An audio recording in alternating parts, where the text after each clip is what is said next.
Welcome back to Accessoring YouTube channel. Today we are discussing one of the most significant blind spots in corporate security. Enterprises invest millions of dollars in identity access management, rigid change management processes, and complex approval workflows. Yet in most organizations, code signing routinely and quietly bypasses all of these systems.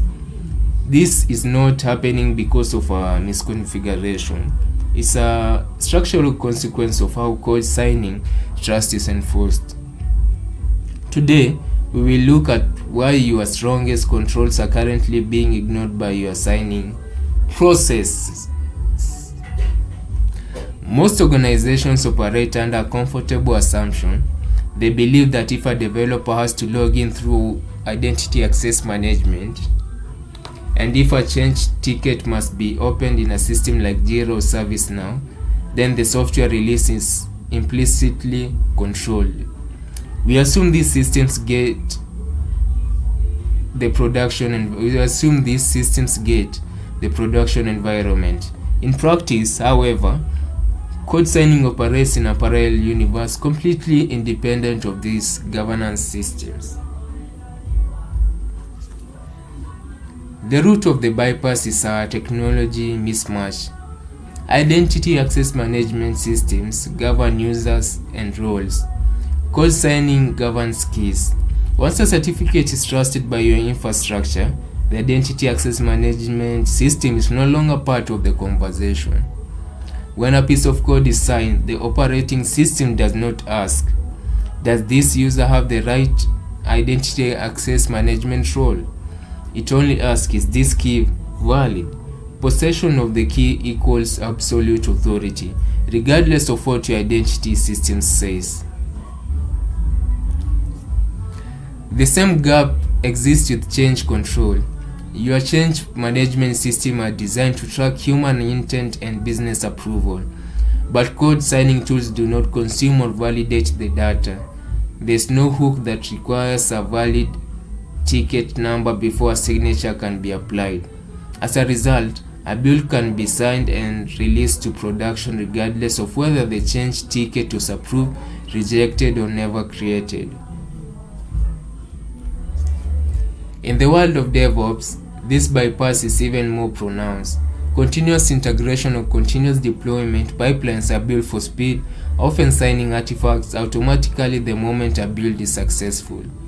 These automated actions occur entirely outside manual approval workflows. Unless you have specifically engineered a bridge between your pipeline and your governance tools, signing becomes an operational fast track that sails right past your enterprise gates. One of the most sacred rules in governance is separation of duties.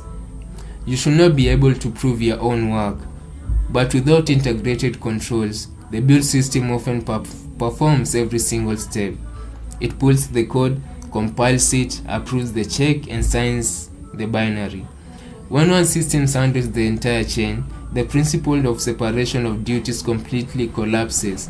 The system is essentially grading its own homework.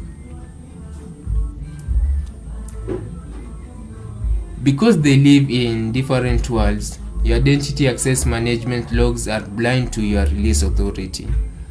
Your logs will show you when a user authenticated to the network, but they will not record which artifacts were signed, which keys were used, or the context of the release.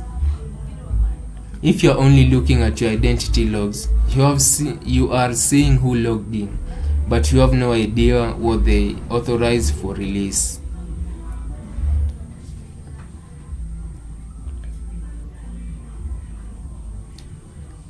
Even when you have a perfect change ticket, there is a missing link. There's no cryptography or systemic binding between the approval record in your database and the signed binary on your server. An auditor can see a success ticket and they can see a signed file, but they cannot prove that the file they are looking at is actually the one associated with that specific ticket. The paper trail and the digital trail never met. Attackers are expert at finding these unmonitored bypasses. If an attacker gains access to a signing key or hijacks a pipeline, they can push malicious code that completely bypasses your identity access management and change control. The releases appears perfectly legitimate to your servers because the signature is valid. By operating in the signing lane, attackers bypass the very systems you rely on to detect unauthorized changes. This failure of governance usually only surfaces when it's too late. Audit teams often discover during annual reviews that a large percentage of signed software cannot be traced back to an approved change record. These ghost releases are a major compliance failure, but they only become visible long after the software has been distributed to customers or installed in production. The ultimate consequence is a loss of visibility. When code signing operates outside of your identity access management and change control system, release authority becomes invisible. Leadership loses the confidence that the software running in production actually reflects approved business intent. You end up with a trust gap where your technical reality is no longer aligned with your governance policy. So, to conclude our topic, code signing enforces cryptography trust, not organizational control. And that is the unavoidable truth.